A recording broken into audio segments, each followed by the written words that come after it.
So Dave and I unboxed these, got them on the layout, and immediately we had some trouble. And as Dave tells you about that real quick, I'll put in a photo so you can see exactly what we're talking about. Dave, take it away. Athearn's done a fantastic job. The detailings and how we've talked in past about detail is on exhibit here. The Athearn ready to runs are fantastic.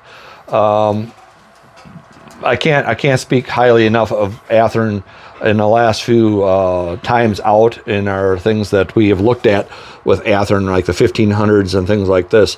They were fantastic pullers, and the detail again was fantastic there. Like this, the firecracker antennas, the flashing beacons, the headlights are proper, everything on them is proper. And that being said, I don't know how many times we've talked about absolute detail. Well, there's times and places where absolute detail is not functionally fit. And this was one of them today. And this is why we're doing a retake of my rants, because I really went off the deep end when Shawn put the engines on and I had the one that's the closest to us to operate. The pilot on the most left of the screen engine, if you notice, is high, and it's normal height of all operating locomotives you'll see on tables.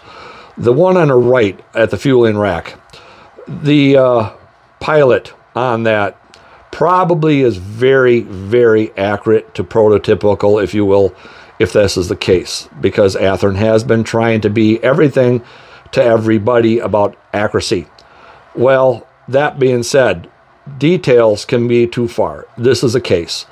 My layout, first thing we did, we put it on a track, it ran 10 feet and was stuck right on the tracks. What? The pilot was literally on the track. No table ever have I ever seen, no club, no private, nor myself has got a perfect table.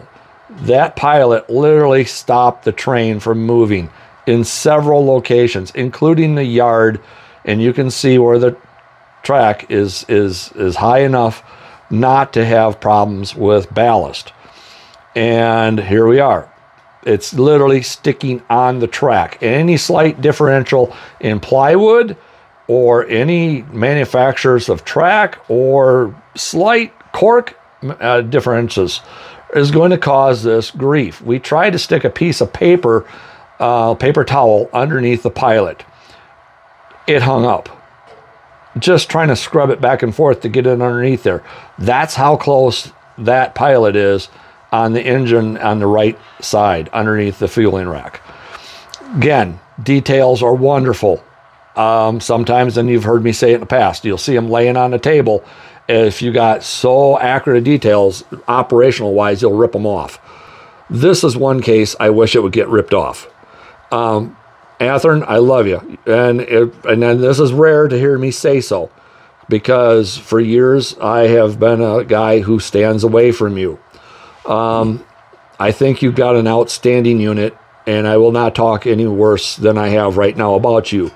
But this one, I am a little disappointed in that aspect of it alone. I was really hoping, since that 1500, that this would be an outstanding review of this engine. The other one that Shawn was operating, that's on the left, ran beautifully without a hitch, not one on this layout.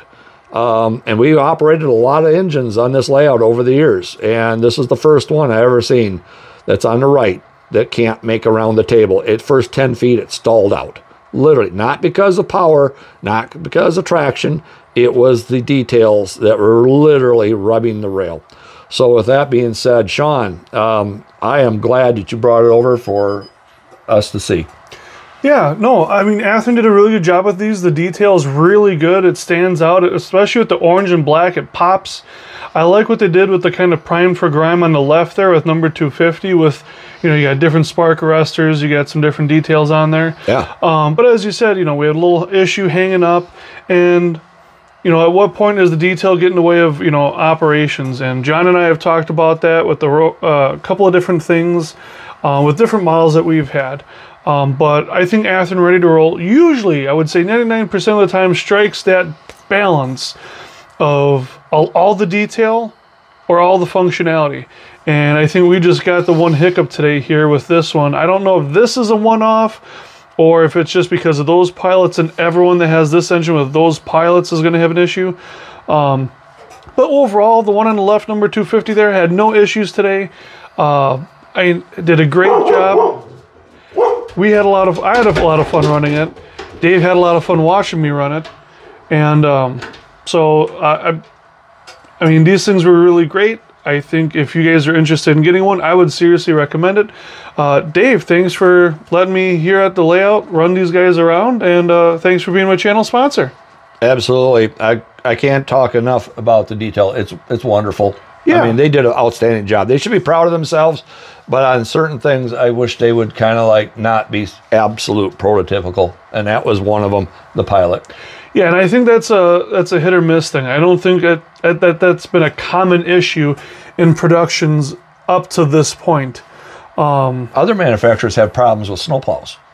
Yeah, Intermountain has had an issue on this layout with the width of the snowplow on the wide cab. Yeah. Yep. So, I mean, it does happen. It's going to happen from time to time.